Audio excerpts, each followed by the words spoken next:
precious.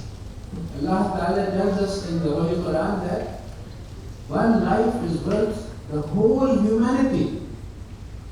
If you kill somebody, it is like you have killed 7 billion people. If you save one life, it is like you have saved 7 billion people. So this is very amazing.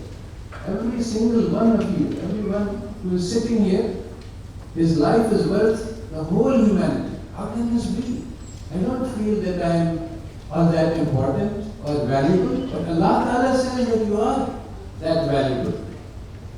So, this message, this is a very powerful message, but economics teach us the opposite message. Economics says that you are homo economicus. What is your purpose in life? Economic theory says that it is to maximize utility. That the only goal, all your actions are designed to eat more and more. That's the only thing that you get measured from. You have no emotions about other people. You do not feel happiness by feeding hungry people. You feel more happy if you eat yourself. So these are all poisonous messages which are part of conventional economics. So actually when you study real human behavior, you find that this is nonsense. Human beings are not machines, they are not robots, they are not consumers. Today if you go to the West, you will say, what are we? We are consumers. Why? Because if you don't consume, you are dead.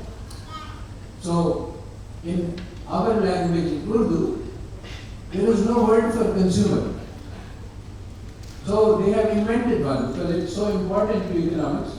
They say sarif, which is from sarf, the person who makes. So that they say honorable sarif.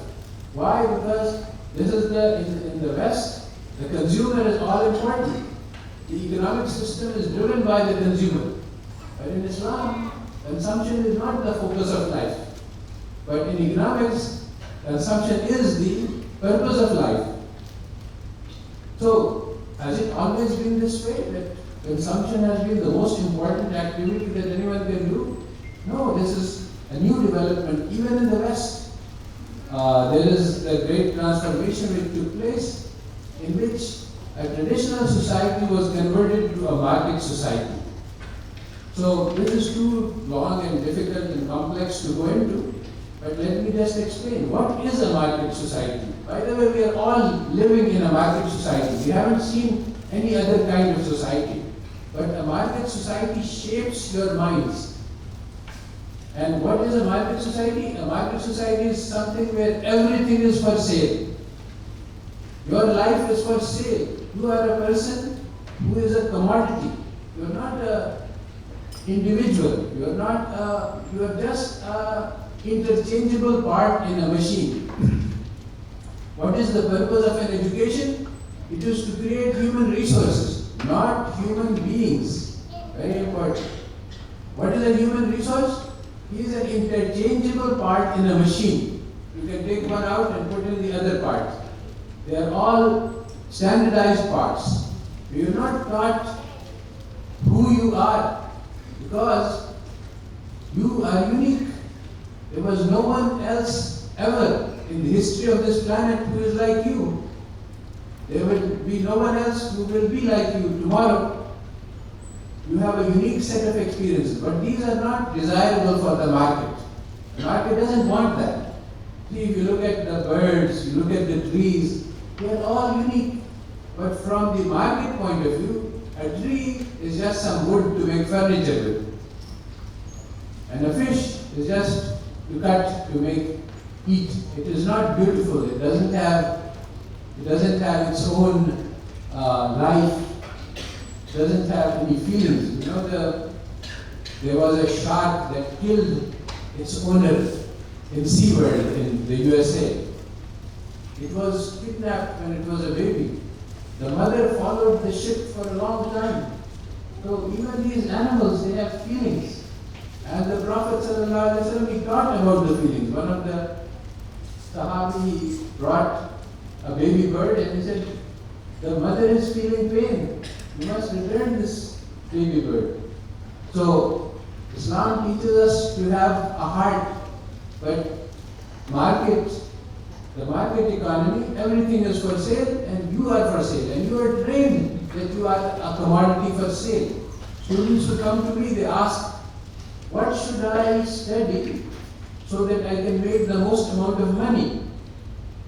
This is a very strange question, because this is not what we are here for. But in a market economy, the goal of life is to make money. But if you spend your life making money, you will waste your life. You will never become what you were meant to be. So, our minds have been filled with this nonsense.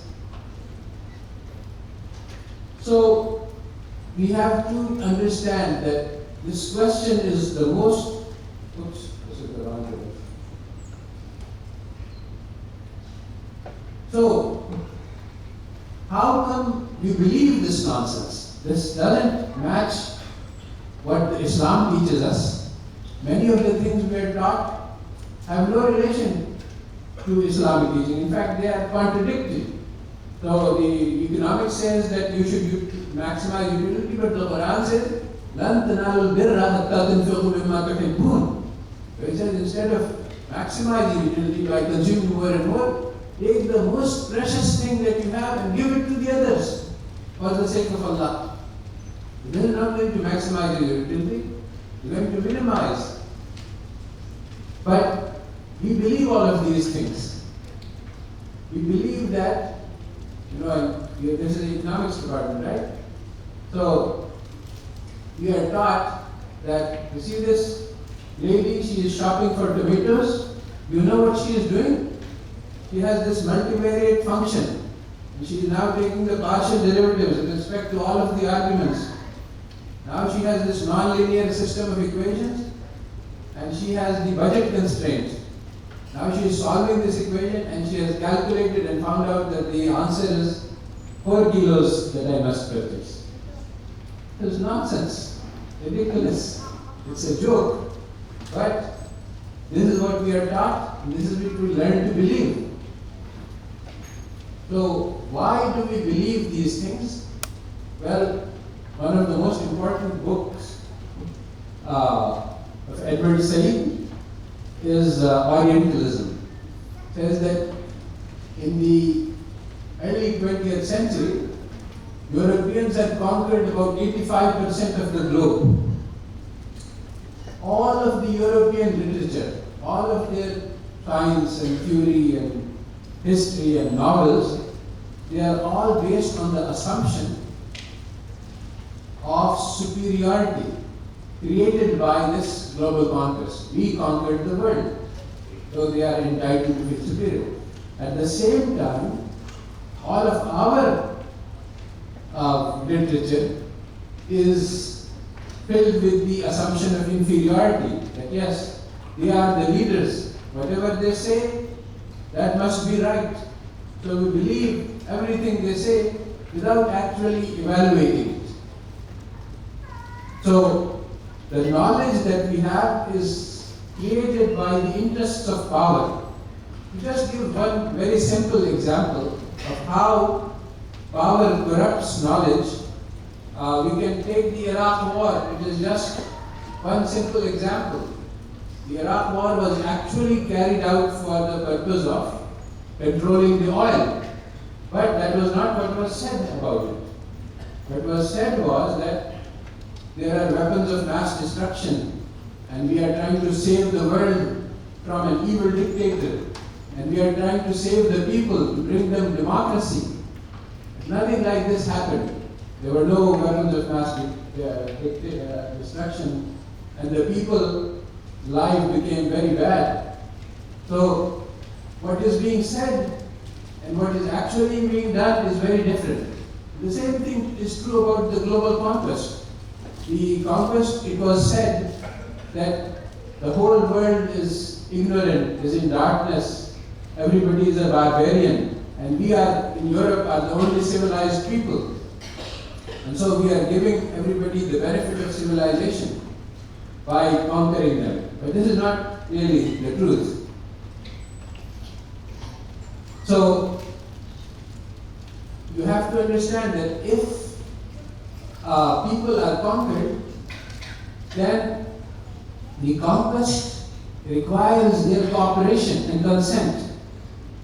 So, unlike, you see, we think that conquest is carried out by weapons and force, but this is not true. Conquest is first place the conquest of minds. Unless you believe that we are inferior, then you will not allow others to rule over you.